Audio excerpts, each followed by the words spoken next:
Hello and welcome to the third Interfating's Critical Diary vlogs.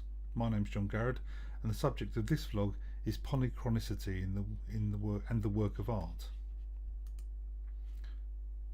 The process that I will use is as follows. I will first address the reading for this particular subject, including the specification from the module guide and any quotes that I have highlighted from the primary reading. Next I will discuss the reading and its examples and how I interpret them. Finally I will highlight some of my cohort's examples and examine my own examples and any overlaps and connections they might have.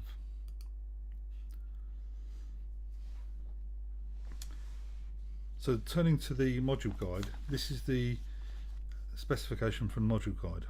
Polychronicity and the work of art. Against the backdrop of artistic practice that are characteristic of the so-called histographic turn, an approach to art making that has encompassed strategies and excavations, reenactment and memorializations. This week's session will be in part workshop based and will consider the tenuous claim that within the work of art today, time is multi-directional, heterogeneous and resoundingly non-linear. The reading is Amelia Groom's We're 500 years before the man we just robbed was born. In her article, We are 500 years before the man we've just robbed was born, Amelia Groom says, this collection of text is structured according to the illusionary distinction of past, present and future, with its three sections titled Before, During and After. While the artists and writers surveyed here veer away from the linear concepts of orderly chronology, their work is ordered here under the crude triad structure of then, now and later. So we can see that Groom is talking about the use of time in contemporary art. Groom also cites Einstein and George Kubler here, and I'll just read out the Einstein quote. Einstein says, this is about his friend Michel Besso. It's a letter to his family after Besso had just passed on. Now he has departed from this strange world a little ahead of me. That signifies nothing. For those of us who believe in physics, the distinction between past, present and future is only a stubbornly persistent illusion. And Kubler says, the history of art resembles a broken but much repaired chain of string and wire connecting occasional jeweled links. These are interesting points when relating to the concept of polychronicity or non-linear time in contemporary art. Part of the group sessions that we had was to use a kind of mind mapping process to explore the subject, and these are some of the examples that the cohort have come up of mind maps and the subject of polychronicity.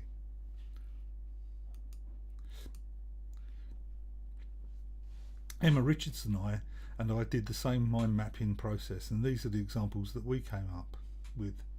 So Edvard Mulbridge, who's a photographer, Solveig Setsmandal, who's a video artist, and Alvin Lucia, a sound artist. And here's an example of the film, the stop motion film that Edvard Mulbridge came up with. This was Emma's particular example. And I had two examples. One was the Solveig one, which was called Singularity, and it won the 2016 Gilwood Drawing Prize. It is a video of ink or paint being injected into transparent gel, videoed in a glass tank, and the film is reversed and slowed in various places, creating an effect of aesthetics and time. My second example, I was particularly inspired by the citation in Groom's paper referencing Einstein's letter to the family of Besso, where he uses the phrase time, a stubbornly persistent illusion.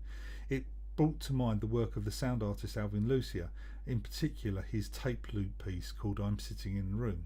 This artwork was produced by re-recording the same phrase over and over again on top of each other for over 45 minutes into the same room, allowing the natural harmonics and distortions of the room to affect the sound. Its intention was to sound depict a long echo, This sample has been edited down to just 2 minutes.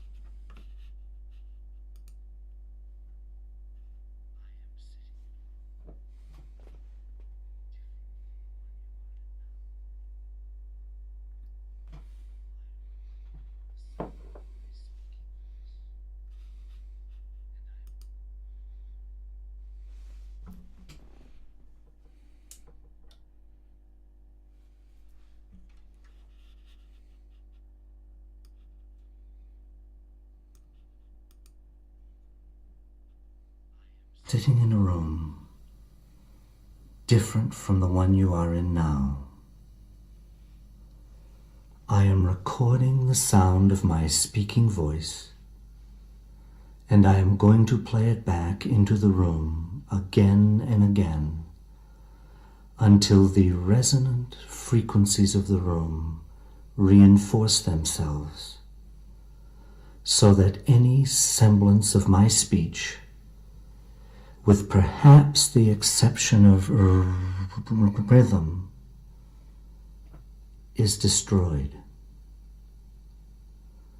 What you will hear then are the natural resonant frequencies of the room articulated by speech.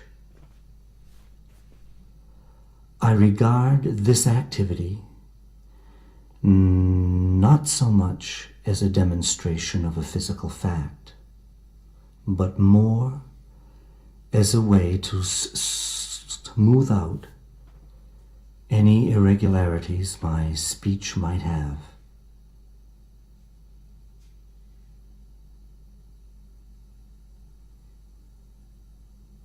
I am sitting in a room different from the one you are in now. I am recording the sound of my speaking voice, and I am going to play it back into the room again and again. This next piece is 45 minutes later.